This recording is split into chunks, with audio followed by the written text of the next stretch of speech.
আল্লাহর ওলি হবে কয়টা জিনিস দিয়া? কি কি?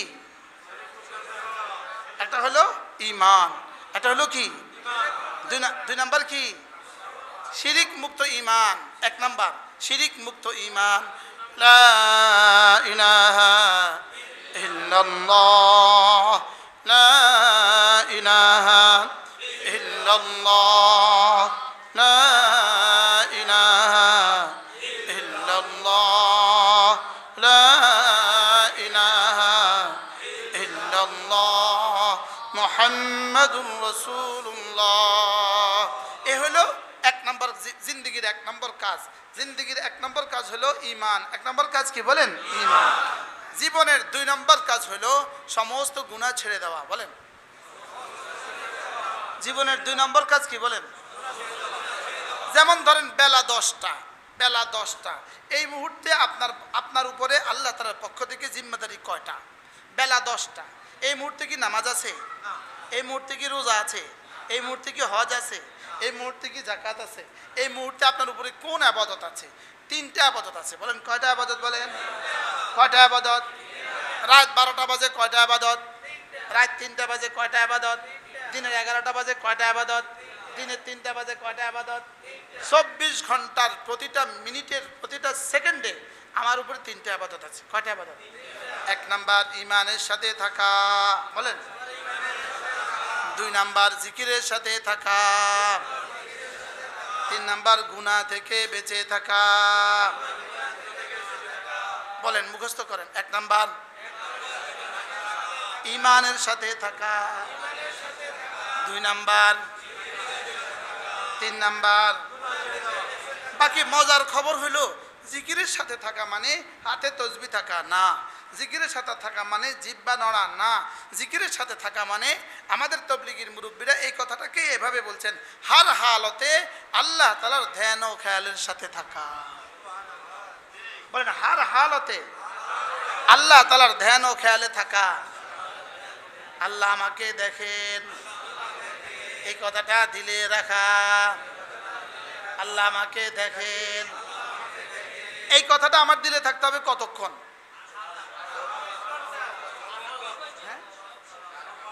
মসজিদের মিম্বারে যেমন, মসজিদের হুজরাতেও তেমন, মাদ্রাসার রুমে যেমন, ঘরেও তেমন, রাস্তায় যেমন, বাজারেও তেমন। হার হালতে আল্লাহ আমাকে দেখেন, আল্লাহ আমাকে দেখেন। এই কথাটা হলো, এটাই হলো ওয়ালা তাকুনু কাল্লাযীনা নাসুল্লাহ। এটাই হলো ইয়া আইয়ুহাল্লাযীনা আমানু লা তুলহিকুম আমওয়ালুকুম ওয়ালা আওলাদুকুম আন যিকরিল্লাহ। এটাই হলো রিজালুন লা তুলহিহিম তিজারাতুন ওয়ালা বাইউন আন যিকরিল্লাহ। এটাই হলো উযকুরুল্লাহ যিকরান কাসীরা। কি হয়? ওই 8টা আজানের লাগে এত ওয়াজ একসাথে করে ফেলছি। কি এইগুলো সবগুলোর খোলাসা তরজমা হলো ওয়ামান আরাদান যিকরি। এগুলো সবগুলোর খোলাসা তরজমা হার হালতে জিকিরের হালতে থাকো। সুবহানাল্লাহ। মানে হার হালতে জিকিরের হালতে থাকো।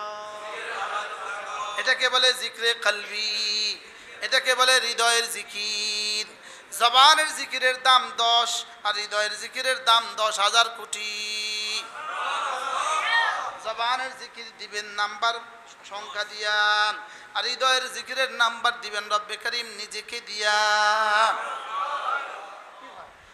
হৃদয়ের জিকিরের 1 যাররার দাম 10 দুনিয়া বরাবর জান্নাত। মান কানা ফি কলবিহি মিসকালু খারদালিন মিন খাইর, মান কানা ফি কলবিহি মিসকালু খারদালিন মিন খাইর। যার কলিজায় 1 যাররা ভালাই নিয়ে আমার কাছে আসবা, এটা কলিজার ভালাই মানে কলিজায় জিকরে কলবি। সুবহানাল্লাহ। জিকরে কি বলেন? জিকরে কলবি। বলেন আল্লাহ আমাকে দেখেন। আচ্ছা, এই কথাটা যদি কারোর মনে থাকে, এই লোকটা আর গুনাহ কেমনে করবে? সে আর কি করতে পারে না? বলেন, সে গুনাহ করতে, তার চোখ ভিন নারীর দিকে উঠবে না। মজার বিষয় হলো, যেমন ধরেন 2 রাকাত নামাজ, 2 রাকাত, এটার মধ্যে আল্লাহু আকবারের মতো শব্দের জিকির আছে 11 বার। কতবার? 11 বার। 2 রাকাত নামাজে আল্লাহু আকবার আছে কতবার? 11 বার। সুবহান রাব্বিয়াল আযীম আছে 6 বার। সুবহান রাব্বিয়াল আলা আছে কতবার? 12 বার। 12 বার, 3 4 12 বার। তাহলে এটা কত বড় জিকির। এবার দেখেন, চোখের জিকির, জবানের জিকির, দিলের জিকির। বলেন, দিলের জিকিরে চোখকেও জিকির করতে বাধ্য করে। দিলের জিকিরে চোখকে জিকির করতে কি করে? দিলে যদি জিকির তাজা থাকে, সতেজ থাকে, তো তার চোখ ভিন নারী থেকে নিচু থাকে। এবার ভিন নারী থেকে 2 চোখ নিচু করা মাত্রই হাকিমুল উম্মত বলেন আল্লাহ তাআলা 10,000 রাকাতের বেশি নফল নামাজের পুরস্কার তাকে দিয়ে দেয়। এবার বলুন তো 10,000 রাকাতে 2 রাকাত নামাজেই তো আল্লাহু আকবার 11 বার, তো 10,000 রাকাতে কতবার? 2 রাকাত নামাজে সুবহান রাব্বিয়াল আযীম জিকির যদি হয় 6 বার, তো 10,000 রাকাতে কতবার? এবার 2 রাকাত নামাজে সুবহান রাব্বিয়াল আলা যদি হয় 12 বার, তো 10,000 রাকাতে কতবার? এবার বলেন জবানি জিকির 10,000 রাকাতে কতবার? আর একবার চোখের জিকির করলে কতবার? সুবহানাল্লাহ বলেন।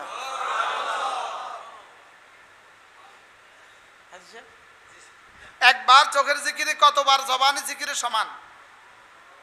কোটি কোটি জবানি জিকিরের চেয়েও বেশি দামি একবার চোখের জিকির। ইঞ্জিনিয়ার সাহেব শুনছেন? বুঝছেন কথা কি বলছি?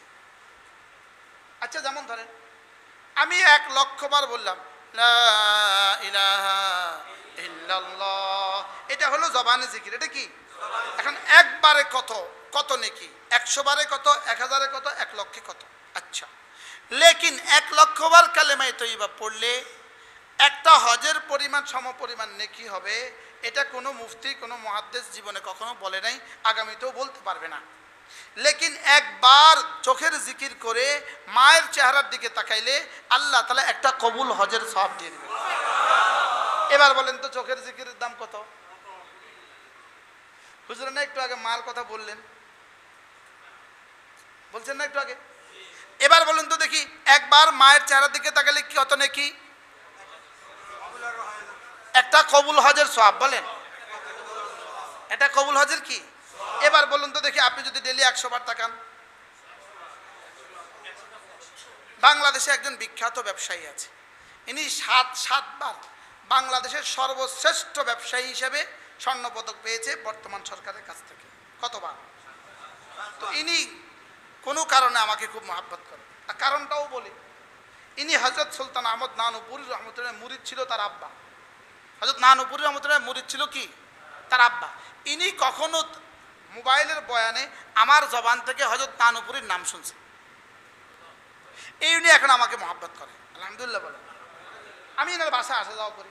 একবার দেখলাম ইনার মা অসুস্থ, একদম বিছানায় হুঁশ নাই, বছরের পর বছর ধরে হুঁশ নাই। তো মা ওই রুমে, ইনি রুমের সামনে দরজায় চেয়ার দিয়ে বসা, আর আমি এই বাহিরে বসা। ইনি তসবিটা নিয়ে আমার সাথে কথা বলতেছে, তসবি নিয়ে এক দানা টিপে, আবার ওইদিকে তাকায়, আবার আমার সাথে কথা কয়। এই টিপে 100 বার হয়েছে। এবার কয় হুজুর আলহামদুলিল্লাহ, মার চেহারার দিকে আমি আপনার সাথে কথা বলতে বলতে 100 বার তাকাইছি।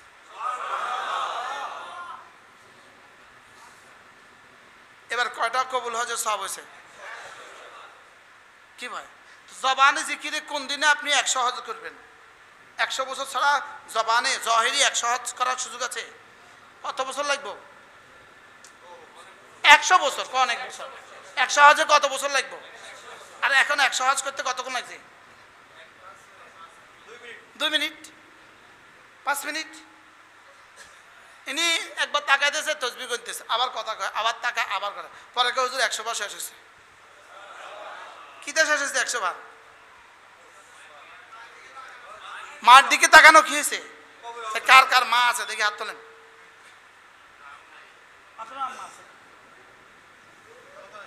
সবারই তো মা আছে, মাশাআল্লাহ, অধিকাংশের মা আছে। তাহলে কি পরিমাণ সুযোগ আছে আপনাদের চোখের জিকিরের, বলেন?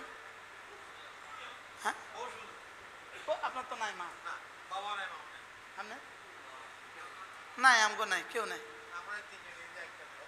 আমিও তো হাজরুল আম্মা আছে না, আব্বা তো নাই। যাদের আব্বা আম্মা কবরে চলে গেছে আল্লাহ তাআলা জান্নাতের টুকরো বানিয়ে দেন। আর যাদের জীবিত আছে তারা কি করবেন? আপনার মা আছে? হ্যাঁ, তাহলে বোঝা গেছে আজীব বিষয় হলো জবানের জিকিরের চেয়ে চোখের জিকিরের দাম বেশি। সুবহানাল্লাহ। কিন্তু এই চোখের জিকির দাম হবে কখন? দিলের জিকির হবে যখন। কি হবে যখন বলেন? দিলের জিকির যখন হবে। এই দিলের জিকিরের জন্য জিকিরওয়ালার কাছে যাওয়া লাগে। সুবহানাল্লাহ বলেন। আমার ওস্তাদ, আমার পীর ও মুর্শিদ হযরত নানুপুরি রহমতুল্লাহ বলতেন, ওবা চিটাঙ্গের ভাষায় হুজুর বলতেন, জামওয়ালার কাছে জাম পাওয়া যায়, আমওয়ালার কাছে আম পাওয়া যায়, আল্লাহওয়ালার কাছে আল্লাহ পাওয়া যায়। আচ্ছা, আমরা যদি প্যারাসিটামল ওষুধের দোকানে যাই এখন আমরা শাক দেন তো কি অবস্থা হবে? মাথা ঠিক আছে। আর শাকওয়ালার কাছে যায় কি কর? আমারও প্যারাসিটামল দেন, কি বলবে?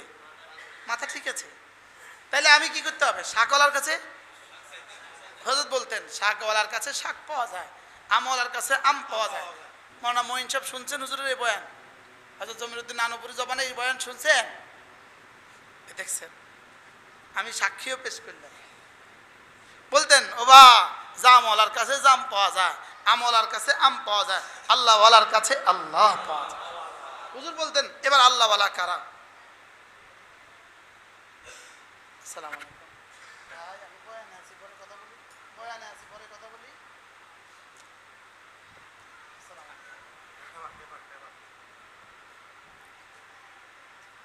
কি বলছি? আল্লাহওয়ালার কাছে কি পাওয়া যায়? এবার হুজুর নিজেই বলতেন, এবার জানো আল্লাহওয়ালা কাকে বলে? হুজুর এবার ওই হাদিস শুনাইতেন, হাদিসে কুদসি, ইদা রুযুকির আল্লাহ, আল্লাহওয়ালা কাকে বলে জানো? যার কাছে গেলে, যার চেহারার দিকে তাকাইলে আল্লাহর কথা মনে ওঠে। গাঞ্জাওয়ালার কাছে গেলে কি মনে ওঠে? আচ্ছা, বিড়িওয়ালার কাছে গেলে কি কথা মনে ওঠে? কোনছে? বিড়িওয়ালার কাছে গেলে বিড়ির কথা মনে ওঠে না? বিড়িওয়ালার কাছে গেলেই বিড়ির গন্ধ লাগে। হ্যাঁ, ঠিক। আল্লাহওয়ালার কাছে গেলে বাহরাহাল কথা দূর চলে গেছে। দুই কাজ, এক নম্বর হলো ঈমান, দুই নম্বর হলো তাকওয়া। আর তাকওয়ার সহজ তরজমা হলো কোনো ইবাদত ছাড়বো না, কোনো গুনাহ করব না। বলেন, আবার বলেন। ইবাদত চাই ফরজ ওয়াজিব হোক, চাই সুন্নত হোক, চাই নফল হোক, কোনো ইবাদত ছাড়বো না। আর গুনাহ চাই হারাম হোক, চাই মাকরুহে তাহরিমি হোক, চাই মাকরুহে তানজিহি হোক, কোনো গুনাহ করব না, কোনো ফরজ, কোনো ইবাদত ছাড়বো না। বলেন, কোনো গুনাহ করব না। ব্যাস, আপনি হয়ে গেলেন আল্লাহর ওলি। আপনি যেই যোগ্যতারই হন, আপনি যেই পেশারই হন, আপনি যেই সমাজেরই হন, আপনি সিদ্ধান্ত নেবেন, আমার নানুপুরি রহমতুল্লাহ আলাইহি আচ্ছা এই মানুষগুলো কেমন ছিলেন বলেন। হুজুর বলতেন যে 1 মিনিটে আল্লাহর ওলি হওয়া যায়। হুজুর কি বলতেন? হুজুরের ভাষায় বলতেন, ওবা এটা মাসিস কিনতে, মাসিস হলো চিটাঙ্গে ম্যাচের কয় মাসিস, এটা ম্যাচ কিনতে 1 টাকা লাগে, লেকিন আল্লাহর ওলি হইতে 1 টাকাও লাগে না। এটা ম্যাচ কিনতে আধা ঘন্টা টাইম লাগে, দোকানে যেতে হয়, লেকিন আল্লাহর ওলি হইতে এতটা টাইমও লাগে না। কি সহজ দেখছে। আল্লাহর ওলি হইতে কি লাগে না বলেন? টাইম লাগে না, টাকাও। হুজুর বললেন, এখন মনে মনে তওবা করো আর আল্লাহর কাছে সিদ্ধান্ত নাও, আল্লাহ আর জীবনে কোনো গুনাহ করব না, তুমি আল্লাহর ওলি হয়ে গেলে। আল্লাহর ওলি হলে লাভ না লস? আলা ইন্না আউলিয়া আল্লাহ লা খাউফুন আলাইহিম ওয়া লা হুম ইয়াহজানুন। তুমি যদি আল্লাহর ওলি হয়ে যাও, তো কথা দিলাম আর কোনো ভয় নাই, আর কোনো চিন্তা নাই।